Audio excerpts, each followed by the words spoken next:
এমন একটা রেসিপি দেব, সেই রেসিপি দেখলেই জিভে জল আসবে। আর যদি বাজারে পাওয়া যায়, ঝটপট করে দেরি না করে নিয়ে চলে আসো বাড়িতে। বলতে পারো এখন বাজারে আর পাওয়াই যায় না, তবে যদি দেখতে পাও নিয়ে আসো, ছাড়ো না। কি রেসিপি বলছি বলছি, দাঁড়াও।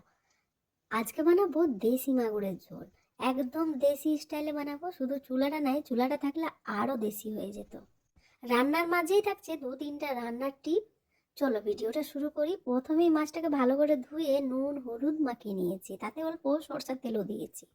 কড়াই বেশ গরম করে নিয়েছি, তারপরে সরষের তেল দিয়েছি। গরম হতে চলুন মশলাটা বানিয়ে নিই। আদা রসুন লঙ্কা, অল্প করে গরম মশলা জিরা, বেশি কিছু দেব না মশলার মধ্যে। গরম মশলাই আছে বড় বড় এলাইচি না, ছোট এলাইচি দারচিনি লবঙ্গ, বেশ এইটুকু। জিরাটা আছে 1 চামচ। আর রসুন আদাটার পরিমাণটা একটু বেশি। মাংসের মতো মশলাটা আমি রেডি করব। যেমন আমরা মাংসের মশলা দিই সেইভাবেই আমি রেডি করে নেব। সব মশলা একসাথে দিয়ে বেটে নেব। প্রথম টিপটা হলো, মাছ ভাজার সময় সব সময় কড়া গনগনে গরম করে তারপরে তেলটা ছাড়বে। একদম ননস্টিকের মতো কাজ করবে। কড়াইয়ের মধ্যে মাছটা চিপকাবে না, যে মাছটা উল্টাতে গেলেই ভেঙে যায় সেটা হবে না, দেখে বুঝতে পারছো। সেকেন্ড টিপটা হচ্ছে, যে মাছ ভাজবে সেই মাছ ভাজার তেলে অল্পখানি নুন দিয়ে দিবে, তাহলে মাছটা ফুটবে না। এই যে মাগুর মাছ ফট ফট ফুটে, এত বেশি তেল ছিটকায় বলার বাইরে। এই টিপটা করে দেখো, আর ফুটবে না। মাগুর মাছের ওজন ছিল 2 কেজি। অল্প করে ভেজেছি, ছোট মাছ থাকলে ভালো করে ভেজে নিও। মাছ ভাজার তেলে দিয়ে দিয়েছি তেজপাতা ফোড়নে, আর পেঁয়াজ দিয়ে দেবো। আর পেঁয়াজের সাথে সাথে লবণটা দিয়ে দিলাম, পেঁয়াজটা বেশ ভালো নরম হয়ে যাবে। এবারে দিয়ে দিয়েছি দুটো বড় সাইজের টমেটো। টমেটোটা হালকা ভাজা হয়ে গেলেই যে বেটে রেখেছিলাম মশলাটা, সেই মশলাটা দিয়ে দেবো। মশলাটা দিয়ে ভালো করে মশলাটা কষাবো।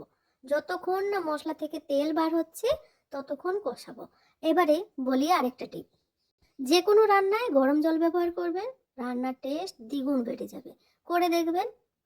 ঝোলটা ফুটে গেছে, যেহেতু মাছটা অনেক কম ভেজেছি, আমি জাস্ট উল্টে পাল্টে দিয়েছি। এবারে ঝোলে দিয়ে 15 মিনিটের মতো আমি ফোটাবো। তবেই রেডি হয়ে গেল দেশি মাগুরের ঝোল। আর কিছু মশলা দেবো না, তোমরা চাইলে উপর থেকে অল্প ভাজা জিরে গুঁড়ো দিতে পারো। আমি আর কিছুই দিলাম না। এই রেসিপিটা আমার মায়ের। আমার মা যখনই এই মাগুর মাছ পায় এই রকম করেই বানায়। আমিও সেইভাবেই বানিয়ে নিলাম। মাছে একটা তেল ছিল, সেটা পরে দিয়ে দিয়েছি ঝোলটা ফোটার সময়। আর ভালো করে ফোটানোর পরে দিয়ে দেবো ধনা পাতা বেশ কিছুটা।